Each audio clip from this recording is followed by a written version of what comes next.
அனைவருக்கும் வணக்கம். இன்றைக்கி நான் படிக்க போகிற புத்தகம் சுஜாதா அவர்களின் A1266290001. இந்த கதையை சுஜாதா அவர்கள் 1980 எழுதியிருக்காங்க. இந்த மாதிரி நிறைய கதைகள் தெரிஞ்சுக்க மறக்காமல் எல்லோரும் நூல்வாசம் சேனலை சப்ஸ்கிரைப் பண்ணிக்கோங்க.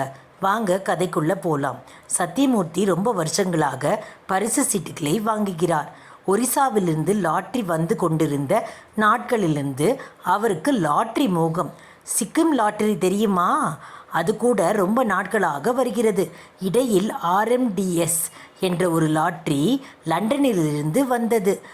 தினசாக கலராக உலகத்தில் உள்ள அத்தனை லாட்டரியையும் வாங்குகிறார். 26 வருஷ சர்வீஸ். இதுவரை ஒரு குந்துமணி வந்ததில்லை, ஒரு பரிசு விழுந்ததில்லை. வாங்கின சீட்டை எல்லாம் சேர்த்து ஒட்டினால் யூனிட் பில்டிங் முழுவதையும் மறைத்து 1-2 டிக்கெட்டுகள் மிச்சம் இருக்கும். அதிர்ஷ்ட தேவதை என்று சொல்கிறார்கள். பூ சுத்தி கண்ணுக்கு மையிட்டு அழகான அஷ்டலட்சுமி ஒருத்தியாக காட்டுகிறார்கள்.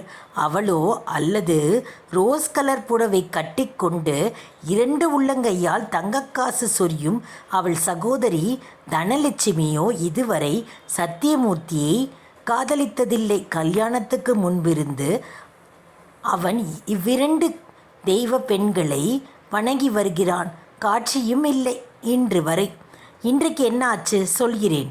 அதற்கு முன் சத்தியமூர்த்தியின் மனைவி மகளை பற்றி சில வரிகள். மனைவி லட்சுமி, மகள் மாலா. மனைவி கொஞ்சம் கட்டுப்பாட்டானவள். தன் பெண்ணை எப்படியாவது ஒப்பேற்றி விட வேண்டும். தனக்கு சின்ன வயசில் கிடைக்காத சலுகைகளா அனைத்தும் அவளுக்கு கிடைக்க வேண்டும். அவள் பாட வேண்டும், ஆட வேண்டும். எல்லாரும் கொள்ளை ஆசை, எல்லாமே செய்ய வேண்டும் என்று கொள்ளை ஆசை அவளுக்கு. என்ன செய்வது? எல்லாவற்றுக்கும் காசு வேண்டுமே. பெண்ணுக்கு 14 வயசு. பாட்டு கொஞ்சம் சுமாராக வருகிறது. கண்ணுக்கு நன்றாக இருக்கிறாள்.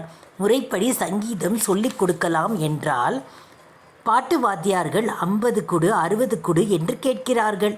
வீட்டுக்கு வரமாட்டார்களாம். பணம் வேண்டுமே. ஆனந்தன் என்பவன் உதவுவதாக சொல்லியிருக்கிறான்.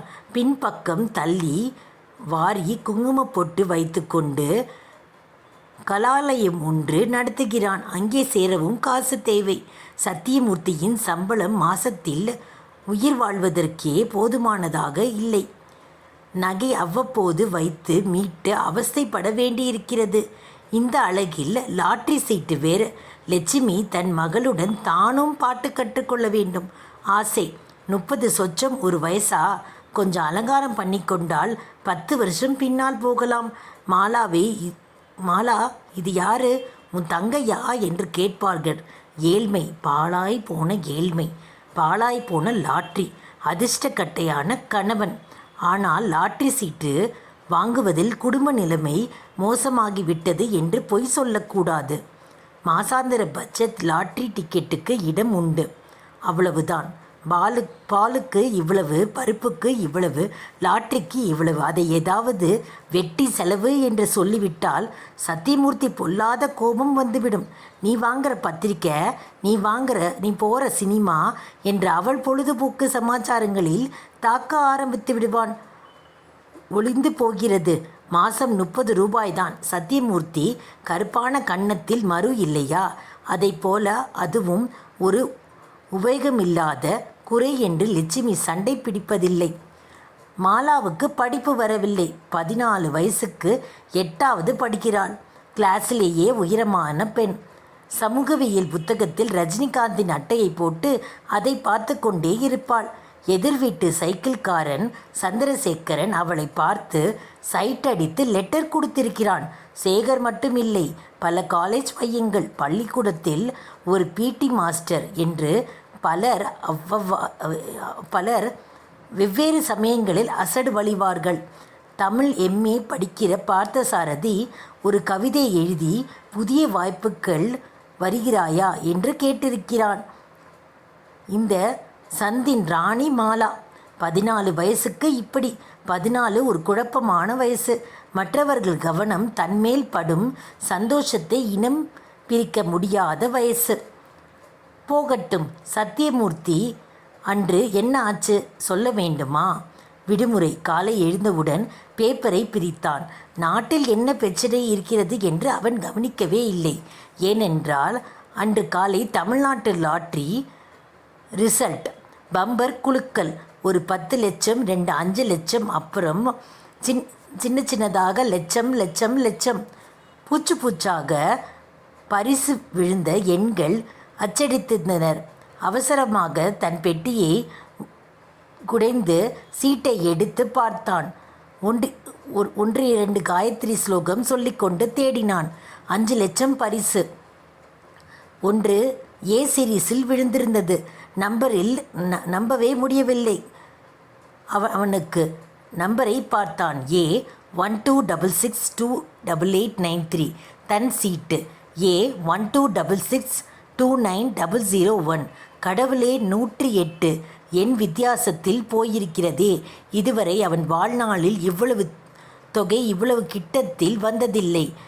108 எவ்வளவு கிட்ட! இந்த 5 லட்ச டிக்கெட்டை இந்த ஊரில் ஏன் நான் வாங்குகிற கடையிலேயே விற்பனை ஆயிருக்கலாம். அந்த அதிர்ஷ்டக்காரன் நான் இல்லை. சத்தியமூர்த்திக்கு ரொம்பவும் கஷ்டமாக இருந்தது. அந்த சீட்டையே சிறிது நேரம் பார்த்து கொண்டிருந்தான். அதை கிழித்து போடலாம் கூட நினைத்தான். ஏனோ வைத்து கொண்டான். லட்சுமியும் மாலாவும் இன்னமும் தூங்கிக் கொண்டிருந்தார்கள். இப்போதைக்கு காப்பி கிடையாது. எழுப்பினால் லட்சுமி நாள் பூராவும் உம்மென்று இருப்பாள். சண்டை போடுவாள். மெதுவாக எழுந்து வெளியே வந்தான். என் வாழ்க்கையில் இது 108 எண்கள் போச்சே. 5 லட்சம் வந்திருந்தால் லட்சுமியை அதட்டி எழுப்பியிருப்பேன். வெள்ளி டம்ளரில் காப்பி வந்திருக்கும். கால் நகத்தை வெட்டிவிடு என்று அதட்டியிருக்கலாம். சத்தியமூர்த்தி அதை நினைத்து ரொம்பவும் வருத்தப்பட்டு கொண்டிருந்தான். அப்படியே வெளியே நடந்து வந்தபோது அந்த பச்சை பங்களாவை விலை பேசியிருப்பேன். வேப்ப மரத்தில் ஊஞ்சலில் ஆடியிருப்பேன். லட்சுமி பளபளப்பாக இளமையாக காரில் வந்து இறங்கி, டிரைவர், நீ போய் சாப்பிட்டு குழந்தையை காலேஜிலேருந்து அழைச்சிக்கிட்டு வந்திருப்பா. பெரிய காரை எடுத்துக்கிட்டு எஜமானரே, ஏய் ஓரம் போ. சைக்கிள் ரிக்ஷா மஞ்சளாக கடந்தது. 5 லட்சம் கலைந்துவிட அவன் யோசித்து வந்தான். நண்பன் கல்யாண சுந்தரம் சொன்னது ஞாபகம் வந்தது. ஒரு குரங்கு டைப் அடிக்கிற இயந்திரத்தில் முன்னால் உட்காந்துக்கிட்டு தக்கா புக்கான்னு அடித்து விஷயம் இந்த மாதிரி ஆயிடுச்சு. இதெல்லாம் சான்ஸ் மட்டும்தான். லாட்ரி என்பது கூறியிருக்கிறான். விழுந்திருக்கே. என்னுடைய ஃப்ரெண்டோடைய பக்கத்து வீட்டுக்காரனுக்கு ஒரு தடவை ₹1,00,000 விழுந்திருக்கிறதே. ஆனால் நமக்கு அது நடக்கவில்லை. இனிமே இந்த லாட்ரி சீட்டு வாங்குவதில்லை என்று கிருஷ்ணன் கடைக்கு போய் சொல்லிவிட்டு வர வேண்டியதான். இதுக்கு முழுக்கு போட்டு விட்டேன் என்று சொல்லிவிட வேண்டியதுதான் என்று அவன் கடையை நோக்கி சென்றான்.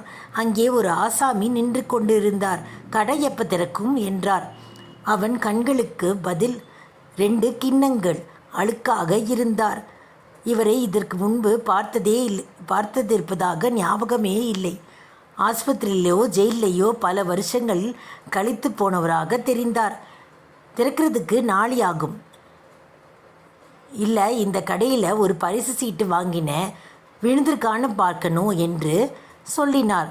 உடனே இவன், அந்த சீட்டு உங்ககிட்ட இருக்கா? இருக்கு, காட்டுங்க. அவன் இடுப்பில் சொருகி வைத்திருந்த பழைய அழுக்கான புத்தகத்திலிருந்து அந்த சீட்டை எடுத்து கொடுத்தான். அதை வாங்கி இவன் பார்த்தான். ஏ சீரீஸ் எண் 1266288993.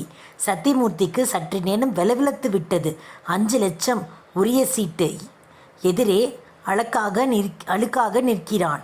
வீதியில் போக்குவரத்தில் சற்று குழப்பம் ஏற்பட்டு ஒரு சைக்கிள் ரிக்ஷாக்காரனுக்கும் சைக்கிள் மெதுவாக மோதி ஒருவரை ஒருவர் திட்டிக்கொண்ட சண்டையில் அந்த ஆசாமி கவனமாக இருந்தார். சத்தியமூர்த்தி சற்றென்று ஒரு பாவக்காரியம் செய்தான். அந்த டிக்கெட்டை தன் பையில் போட்டுக்கொண்டு தன் சீட்டை வெளியே எடுத்தான். இந்தாங்க சீட்டு. கடை திறந்ததும் காமிங்க. வேறு அவர் பேப்பரை பார்த்துட்டு வந்துடுவார். கொஞ்ச நேரம் காத்திருந்தா வந்துடுவார். விழுந்திருக்கும் பாருங்க, நான் வரேன். அவசரமாக படப்படத்து எதுவும் வெளிப்படையாக காட்டாமல் மெதுவாக அந்த இடத்தை விட்டு விலகினான். அந்த ஆசாமி மாற்று டிக்கெட்டை ஜாக்கிரதையாக தன் அழுக்கு நோட்டை வைத்து இடுப்பில் சொருகிக் கொள்ள சத்தியமூர்த்தி உடம்பு பூராமும் வியர்த்து விட்டிருந்தது. பாவமாக இருந்தது. மெல்ல மெல்ல நட, சந்தேகம் வரக்கூடாது. மெல்ல. 5 லட்சம். ஓ மை காட், நம்ப முடியவில்லை. நமக்கு இந்த 5 லட்சம் கிடைத்து விட்டது. கடவுள் இதற்காகத்தான் நம்மளை இப்பொழுது இங்கே வர சொல்லியிருக்கலாம் என்று நினைத்து கொண்டான். அப்பொழுது அவன் மனசாட்சி கூறியது, இது தவறு, நீ தவறு காரியம் செய்கிறாய் என்று கூறியது. என்ன தவறு? நான் என்ன அவனை அடிச்சு பிடிச்சா வாங்கினேன்? அவன்தானே காட்டினான். அவனுக்கு படிக்க தெரியவில்லை, அதனால் என்னிடம் காட்டினான். படிக்க தெரியலை என்பதற்காக அவன் பணத்தை நீ எடுத்துக்கொள்ளலாமா என்று கேட்டது. இது பாவம் இல்லையா? எப்படி பாவம்? நான் ஒன்றும் அவனிடம் கேட்கவில்லையே, அவன்தானே என்னிடம் கேட்டான். நான் செய்வது பாவமில்லை என்று கூறினான். இருந்தும் அவன் மனசாட்சி அவனை விடவே இல்லை. கடவுள்தான் எனக்கு இந்த வழியை காட்டுகிறார் என்று கூறினான். கடவுள் காட்டவில்லை என்று மனசாட்சி கூறியது. அதற்கப்புறம் இல்லை, கடவுள் என்பவரே இல்லை என்று வைத்து கொள்ளலாம். எனக்கு அதிர்ஷ்ட தேவதை வந்து விட்டது. வீட்டுக்கு வந்தபோது சத்தியமூர்த்தியின் மனசுக்குள் சந்தேகம் சுத்தமாக உணர்ந்தான். அந்த குரல் நின்று போயிருந்தது. லட்சுமி, மாலா, எழுந்துருங்கடி, ராட்சசிங்களா, என்னங்க, என்ன ஆயிடுச்சு உங்களுக்கு? அலறாத, அக்கம் பக்கத்தில் கேட்க போகிறது. இப்படி வா, கிட்ட வா, உன்கிட்ட ஒன்று காட்டணும். இந்த கதையில் இறுதி பகுதிக்கு வந்துவிட்டோம். நாம் சமுதாய நியாயத்தின்படி சத்தியமூர்த்தி செய்வது தப்பு என்றுதான் தோன்றுகிறது. சிறுகதையில் இதற்கு சுலபமாக சத்தியமூர்த்திக்கு தண்டனை கொடுத்து விடலாம். யாராவது கண்டுபிடித்து சொன்னால் ஐபிசியில் இதற்கு பரிகாரம் இருக்கிறது. அந்த ஏழைக்கு படிக்க தெரியாது காரணத்தால் இவ்வளவு பெரிய இழப்பு வேண்டாம். கதையில் இதெல்லாம் நிவர்த்தி செய்வது விடலாம். சத்தியமூர்த்தி மாரடைப்பால் இறந்து போயிடலாம், அல்லது அந்த லாட்டரி டிக்கெட் போலி என்று சொல்லிவிடலாம், அல்லது பணத்துக்குரிய செக்கை வாங்கி திருப்புகையில் அந்த ரயிலில் பறந்து விட்டது என்று சொல்லிவிடலாம். ஆனால் இது எதுவும் நடக்கவில்லை. இப்படியெல்லாம் ஒன்றும் நிகழவில்லை.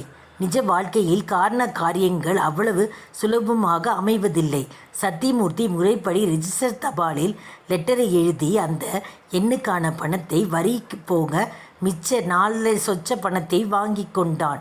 சத்தியமூர்த்தி தொகை கையில் கிடைத்தது. ஏறக்குறைய பணம் கிடைத்து விட்டது. இந்த லட்சங்கள் கிடைத்த பிற்பாடு சத்தியமூர்த்தி ஏற்பட்ட சில அனுபவங்களை சொல்லியாக வேண்டியதிருக்கிறது. ஆனந்தன் அவர்கள் வீட்டுக்கு அடிக்கடி வர ஆரம்பித்தான். மாலா சினிமாவில் சேர ஆசைப்பட்டாள். ஒரு பார்த்தசாரதியின் சில புதிய சிநேகிதர்கள் ஒரு பார்த்தசாரதியின் சில கடிதங்கள் அவள் பதில் எழுத ஆரம்பித்தாள். சத்தியமூர்த்திக்கு சில புதிய சிநேகிதர்கள் ஏற்பட்டு தன்னுடைய பிசாத்து வேலையை விட்டுவிட்டு முழுவதும் தானே முதல் போட்டு தனக்கு முற்றிலும் பரிச்சயமில்லாத ஒரு பிளான்ட் மிஷினுக்கு வாங்க யோசித்து அட்வான்ஸ் கொடுத்தான். மிஷின் வராமல் அகமதாபாத் போய் பார்த்தாள். சரியாக 1 வருஷத்தில் மனைவி, மகள், பணம் எல்லாம். அது வேறு கதை. ஒரு நேரம் கேட்ட அனைவருக்கும் நன்றி.